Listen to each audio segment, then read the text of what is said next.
to help cover our running costs and future projects by visiting www.muslimcentral.com/donate. I begin by greeting all of you with the Islamic greeting. Assalamu alaikum wa rahmatullahi wa barakatuhu. May the peace and the blessings of Allah be upon all of you.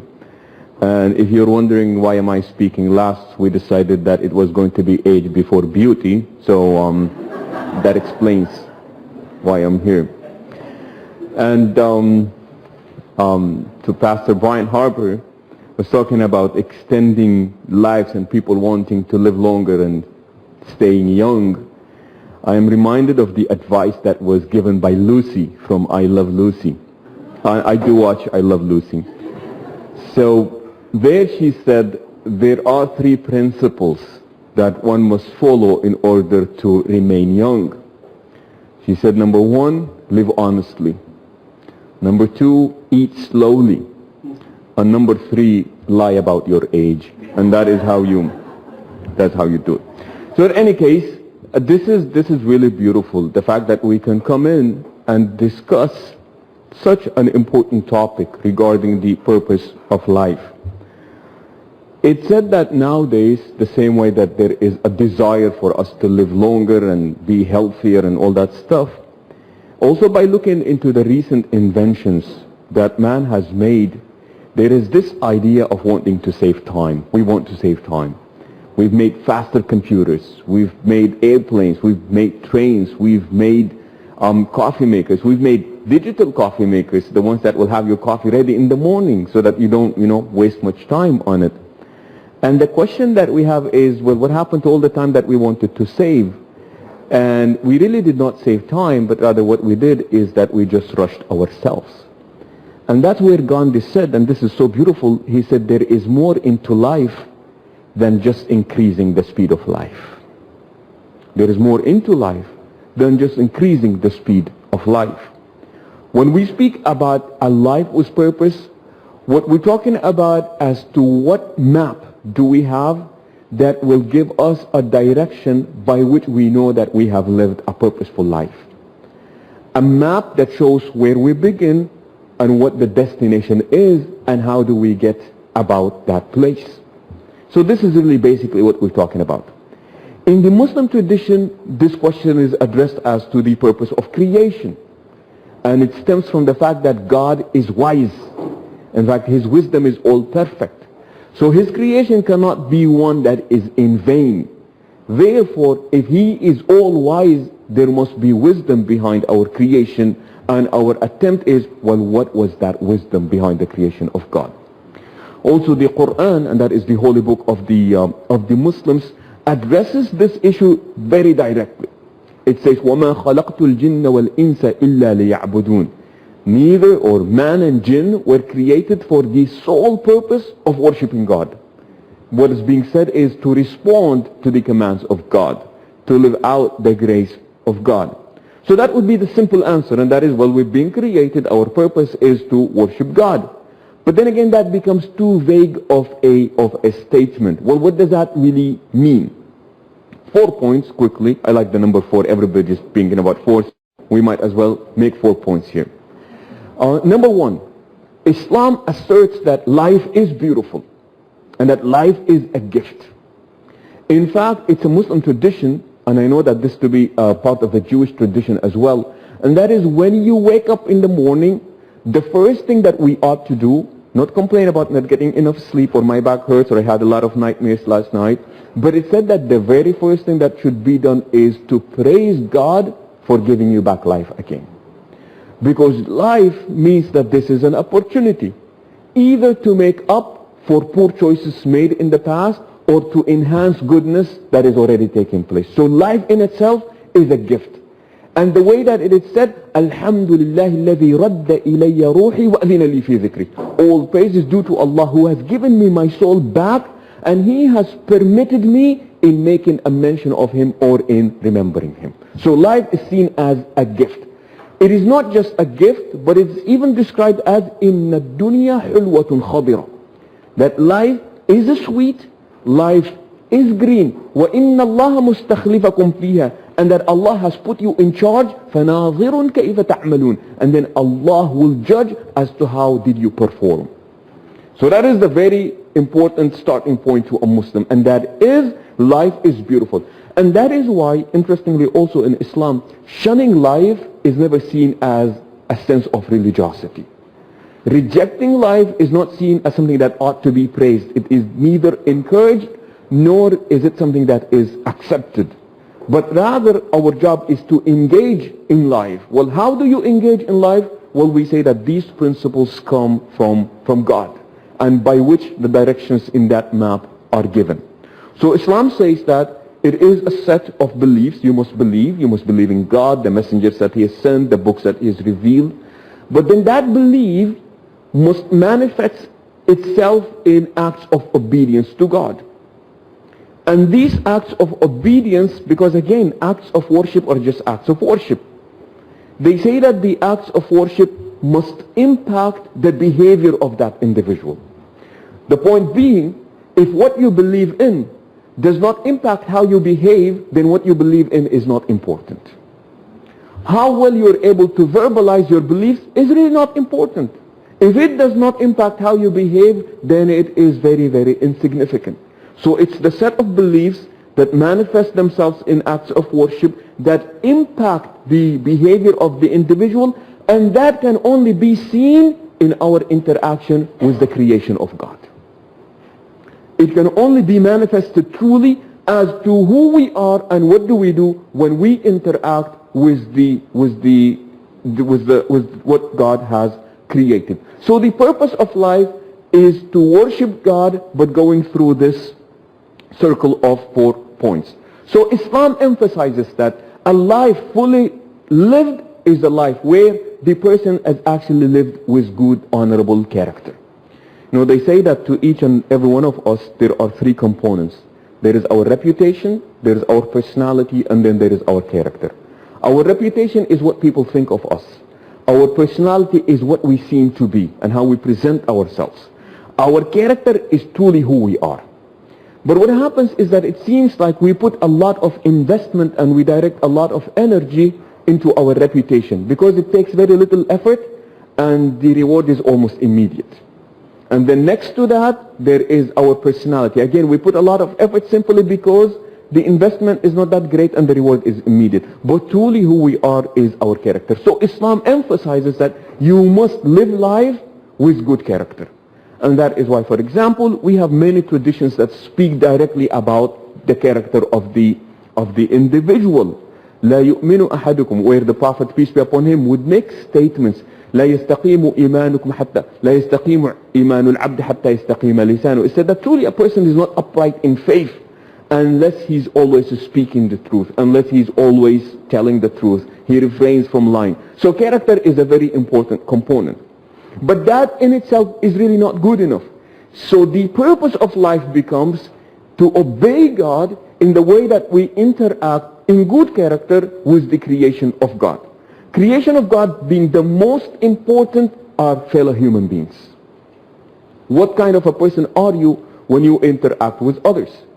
In fact, this is so beautiful that the way that Jesus represents himself. You know, in the Muslim tradition, we do believe in the miraculous nature or the miraculous birth of Jesus. So it is said that Mary brought Jesus and she's holding this infant. She comes in and the people know that Mary is married to Joseph, but they have not really lived together. So where are you bringing this child from?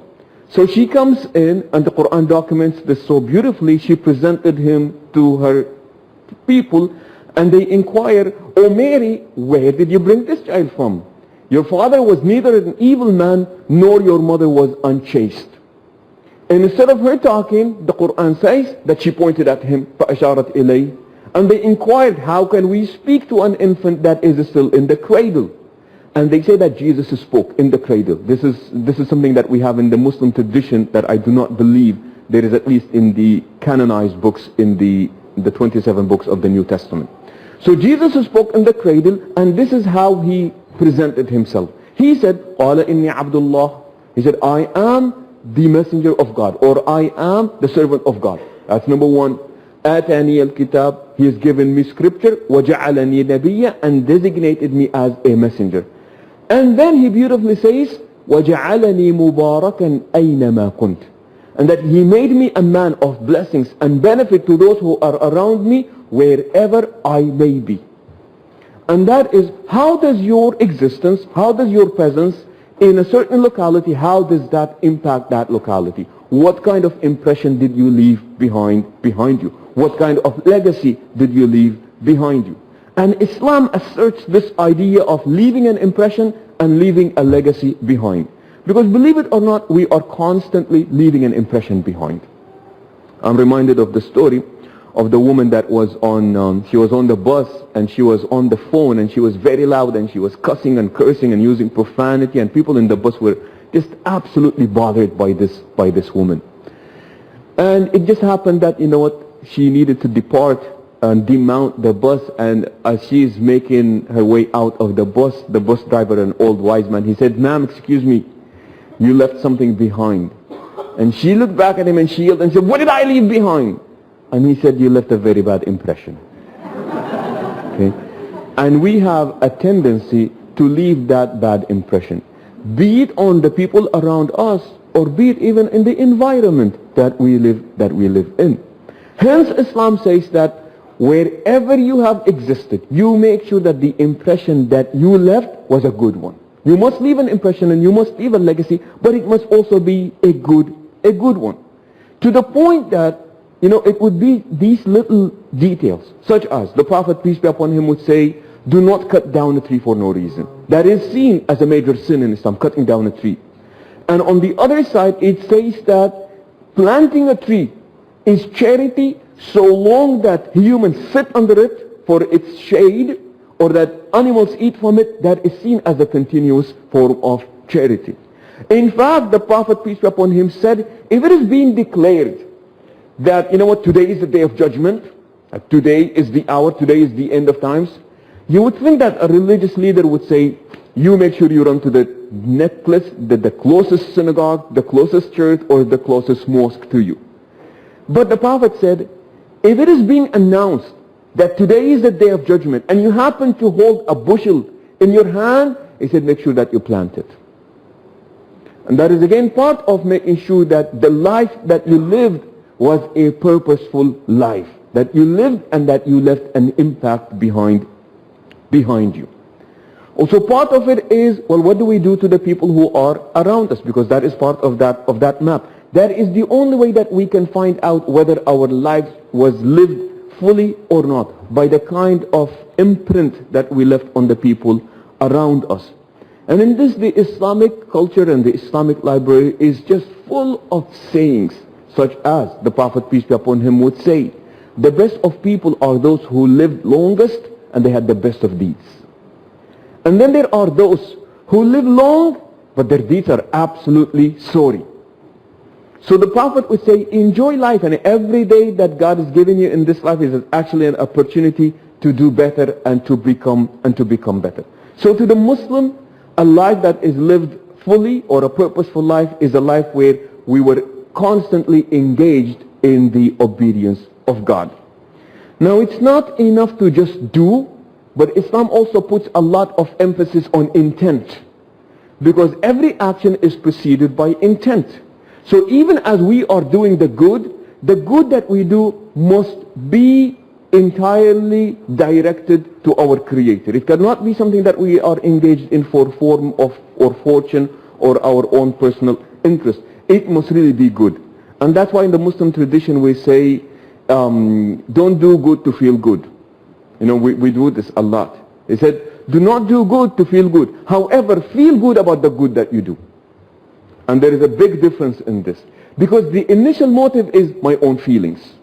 And whenever this is in Islam considered to be a form of shirk, associating others with God, that the deed itself was not really for the sake of God.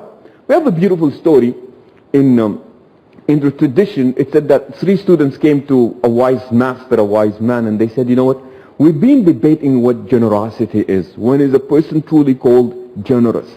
And you know, we need your help. He said, well, why don't you tell me what's going on? Well, they said that the vignette or the scenario that is presented to us, a man comes to you and tells you that he's going through some difficult financial times, and at that point, we want to define what generosity is. So this man said, well, generosity would mean that I'd put my hands in my pocket and I would give him the money that he needs. And the master looked at him and he said, you know, that is really good, but truly speaking, the good that you have done was reciprocated by, you know, thank you very much, you are such a kind man. He said these words of praise was really the payback for the good that you have done. You are generous, but you're not really the most generous person. The other person said, well, what I will do is I will find out where their car is, you know, put it in an envelope and put it by the windshield, so that when they come to drive their car, they will see the envelope, take it out, and they'll find the money, and they will never know who gave them the money. And the master said, well, you're really generous, however, you were paid back, but it was not paid back in your presence, because you'll probably be thinking to yourself, I bet you he went back and he found that envelope and he's wondering who gave him the money. And he said, you knew how that person is going to be responding. He said, you are generous. You're more generous than the first person, but you're not the most generous. And that man, the last man, said, what I would do is I will find out the path that they walk on as they are going back home. And I would put the money in such a way that they will find it, so that when they come there and they see the money, they will pick it up. And whom are they going to thank at that point? Say, thank God. God knew that I needed the money, and God put that money on my way. So they said that generosity is any act of generosity that you have extended to others, and they don't even know that somebody has been generous to them. Okay? So the idea of intent. So it's not just enough to do the good, but the intent behind the good must also be good. And finally, this is something that in the Muslim tradition we share with the Jewish tradition, and that is the Kun Alam. And that is leaving the world a better place, especially nowadays. There is so much need in the idea that we've got, as you know, a community of the religious community, the community of faith, that we have got to live this place a better place. You know, this world is not something that we inherited from our, you know, fathers, but they say that this world is something that we've actually borrowed from our children. So what we do today is going to determine what kind of a planet we will be leaving for the people behind us. And that is one big, huge part of the teachings of Islam, and that is leaving this world a better place. In the form of, number one, Islam emphasizes that this planet is for all. وَالْأَرْضَ وَضَعَهَا لِلْأَنَامِ. And this planet Allah has facilitated for all people. Not for the Muslims only, not for the Africans or for the Europeans. It said that this world is for all. So this is something that we must share. Islam sees that anything that we do against the environment is actually a violation of the commands of God. Like I said earlier, you know, the idea that cutting a tree for no good reason. In fact, in Islam we are taught that trees praises Allah. They are constantly praising God. They have a tradition about the prince who asked one of his advisors to go to the garden and get him the most beautiful flower. The advisor goes out and he doesn't come back. He doesn't come back until the very, very late evening, and he's got a dead flower with him. And the king or the prince gets very offended, and he goes, look at this beautiful garden. I've got all these beautiful flowers. You go and you are late, and when you come back with a dead flower. He said, you know what, I know they're all beautiful, but every time I attempt to cut them flowers, I remember that this flower is praising God, so I say, I can't do this. So he said that I went around until there was this dead flower, and I said, well, maybe now I can bring it to you. I tell this story to my wife to tell her why I don't like to buy her flowers, but she doesn't buy it. Okay. So this idea of making sure that neither do we violate the environment, nor do we, you know, do anything that corrupts it, that makes it deficient, because the way that God has created this world, He has created it beautifully. But also making sure that we do not violate one another. And that seems to be a big, huge problem. You can look into this in the way that power is distributed. You can look into this in the way that wealth is distributed. You can just look into so many ways of what it is that we are doing to one another. And sadly, sometimes we do this in the name of God. I mean, that is the greatest catastrophe of all. And that is when we do, what does that mean? Okay. When we violate each other in the name of God. And we all have had our fair share of misusing and abusing the name of God. Christians are guilty of it, Muslims are guilty of it, Jews, Hindus, you name it. It is more disastrous that when we wrong each other and we do this in the name of God, then that is absolutely catastrophic and that is absolutely disastrous. And just to the organizers and Umar al-Faruq here, like, Pastor Brian was saying earlier, thank you for hosting us and thank you for facilitating for this very, very important meeting where, you come back, you come in here, you leave as a Jew, you leave as a Christian, you leave as a Muslim, but with more understanding of the other people's tradition. And remember that ignorance breeds fear, or ignorance does breed fear, and the little we know of each other, the more afraid we become of one another. However, the more we know of one another, the more comfortable we become with one another. And only if Muslims can become better Muslims, and Christians can become better Christians, and Jews become better Jews, and Hindus become better Hindus, then we can say that, our universe, our planet does have a chance. Until then, it is very bleaky. So thank you very much. Hada Allahu alam, sallallahu ala sayyidina.